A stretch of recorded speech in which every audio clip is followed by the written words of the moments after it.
জীবনে বহুত রকম ভর্তা খাইছেন আপনারা, দাদির হাতে, নানির হাতে, খালার হাতে, ফুপুর হাতে, মায়ের হাতে, বইয়ের হাতে, কিন্তু এই ভাইদের হাতের ভর্তা কি কখনো খাইছেন? ইলিশের ভর্তা, যেটা নাকি অথেন্টিক এবং একমাত্র এর অথেন্টিক রেসিপি ওদের কাছে আছে।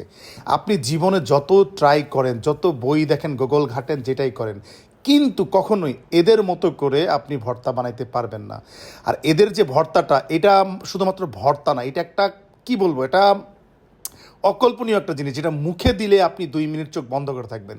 তো মাওয়ার সেই বিখ্যাত লেজ ভর্তা, ইলিশের লেজ ভর্তা, যেটা আসলে মানে সত্যি কথা, ইলিশ খাওয়ার থেকে আমার কাছে মনে হয় লেজ খাওয়াটা অনেক বেশি মজা। তো সাধারণত তারা করে কি, মাছ ভাজার পরে লেজের অংশটুকু রেখে দেয়, এবং এটা একটা ডিমান্ডেবল একটা খাবার, ভর্তা যেটাই বলেন। কারণ হচ্ছে যারা মাছ খাইতে আসে দূর দূরান্ত থেকে, দেশের প্রত্যেকটা জায়গা থেকে, তারা শুধু মাছ খাইতে আসে না, সাথে লেজটাও খাইতে আসে এবং ভর্তা খাইতে আসে। এবং এইটার জন্য সবচেয়ে বেশি ওয়েট করে আপনার পরিবারের বউ, মা, বোন, মেয়ে, সবাই।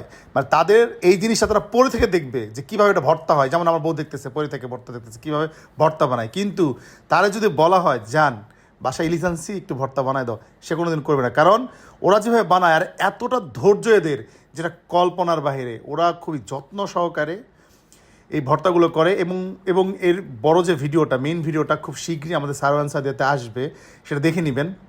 আর এদের ভর্তার প্রসেসটা জাস্ট ওয়াও অ্যান্ড ওয়াও। তো এখানে মানুষের এতটা ভিড় লেগে থাকে যে আপনি মাছ কেনার পরে, কাটা বাছা করার পরে আপনাকে বসে থাকতে হবে। এবং মজার ইনফরমেশনটা দেয়, সেটা হচ্ছে আমাদের মাছ কিন্তু ভাজতেছে ওখানে, আর যেখানে যেখানে যে ভর্তাটা হচ্ছে, এটা কিন্তু আমাদেরটা না। আমাদের ভর্তা হতে অনেক সময় লাগবে।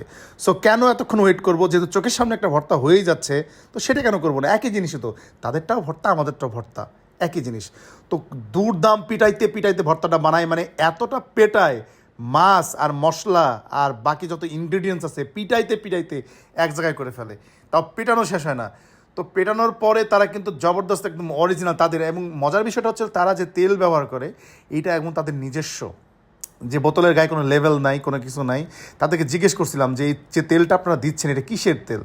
তারা বলছে এটা তাদের অরিজিনাল, তাদের নিজস্ব তেল। এবং মশলা বাটা, মরিচ বাটা থেকে শুরু করে যতটুকু যত কিছু আছে, সব তাদের নিজস্ব। এবং দেখেন এখানে ভাজার পরে ওখান থেকে যে একদম অথেন্টিক যে তেলটা, সেটা দিয়ে এই মাখানোটা মাখানো হবে। এবং আরেকটা ইনফরমেশন দিই আপনাদের কাছে, সেটা হচ্ছিল, এইখানে যেরকম মানুষ খাবারও খায়, ঠিক তদরূপ খাবার নষ্টও করে। নষ্ট আমরাও করি, প্লাস তারাও করে। কারণ এইখানে যে মাছ ভাজা হয়, একবার তেল, ফ্রেশ একটা তেলে মাছ ভাজা হয়, এবং সেই তেলটা পরে ফেলে দেওয়া হয়, যেটা খুবই দুঃখজনক একটা বিষয়। আমাদের কাছে একদমই ভালো লাগে না, মোটেও ভালো লাগে না। তো দেখা হবে খুব শীঘ্রই আপনাদের সাথে পরের ভিডিওতে। আমাদের ভিডিও ভালো লাগলে লাইক, কমেন্ট, শেয়ার করবেন। আর আমাদের এই ভিডিওর বড় ভিডিওটা আসতেছে সামনে, তো দেখার আমন্ত্রণ রইল। এবং হ্যাঁ, সবাই, সর্বপ্রতি অনেক অনেক ভালোবাসা। সবাই ভালো থাকবেন।